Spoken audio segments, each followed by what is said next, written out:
So when we talk about Zanzibar, we mean the combination of 50 islands. But in those 50 islands, we have two main big islands. There's Unguja Island, which is this one, Unguja, the island that we are inside now. And another one is called Pemba. It is in the northwest, which is 60 miles from Unguja. After that, we have two middle islands, like Tumbatu Island in the northwest and Uzi Island in the south, where there are small villages. Apart from this, we have 46 small islands around the ocean, who are East African fishermen who are finding a good place for fishing. So when they arrived at Zanzibar, they realized that Zanzibar was the best place for fishing. So they decided to start their shelters in the stone town, and some went to the south, somewhere as Makunduchi, where they started to live. And they were doing small businesses and fishing activities. So they used to live here, but in 15th centuries, the East African coast started to be officially ruled by the Portuguese and Vasco da Gama. And they came here for slavery and spreading Christianity. But Vasco da Gama was like a Portuguese gladiator who was on his way to India. Unfortunately, the monsoon wind took him to Zanzibar. When he reached here, he explored and he realized that Zanzibar was the best place. So he went back to Portugal and he told his people to come back here so that they could colonize. And they colonized the whole East African coast for over 2 centuries. In 17th centuries, here came Arabs from Oman who fought Portuguese. Eventually, Portuguese were defeated, so they left, and then Zanzibar became under the Arab control, and the Arabs came here for slavery, ivory trading, and spreading Islamic religion. So Zanzibar was officially ruled by 12 Arabic kings. In Arabic, we call it kings. So the first sultan was known as Sultan Said bin Said, who came here in 1804, and he was ruling both Oman and Zanzibar at the same time because he was the Sultan of Oman. He shifted his capital city from Oman to Zanzibar, and he made Zanzibar and Oman as one thing.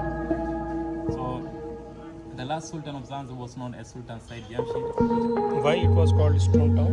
It was called Stone Town because the buildings were made of coral stones from the ocean and limestones from the ground.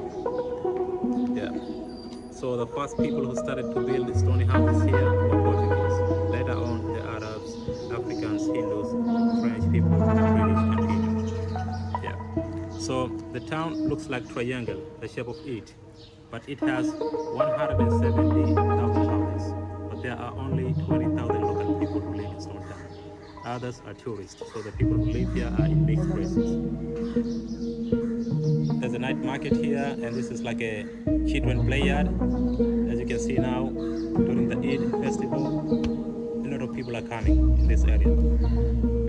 Also, we have Old Fort, House of Wonders, Sultan's Palace, the Palace Museum, Old Customs House, Old Dispensary, and also we have Freddie Mercury's house. There are 2 churches in Stone Town. There's a Catholic church and Anglican church. But also we have 50 mosques, and also we have few Hindu temples. Yeah. However, we have old slave market site in Stone Town and Darajani market or Darajani bazaar. Arabic, Indian, and mixed. However, the buildings are categorized in different architectures as well, like British, Indian, and Arabic. Yeah. So now we are over here. We're here.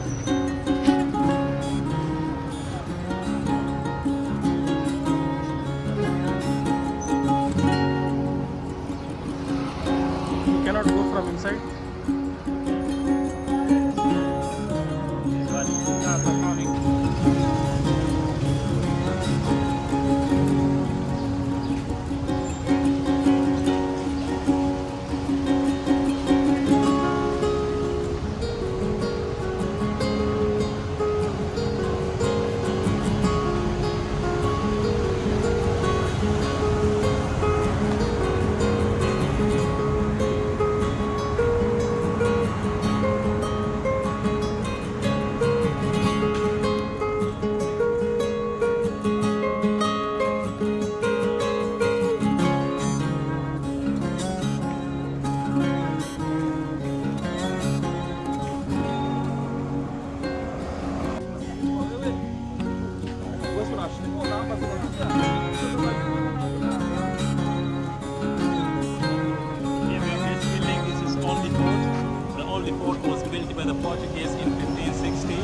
but they built it in a small size and they were using it in the chapel. Also, they were doing small businesses.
Darajani means on the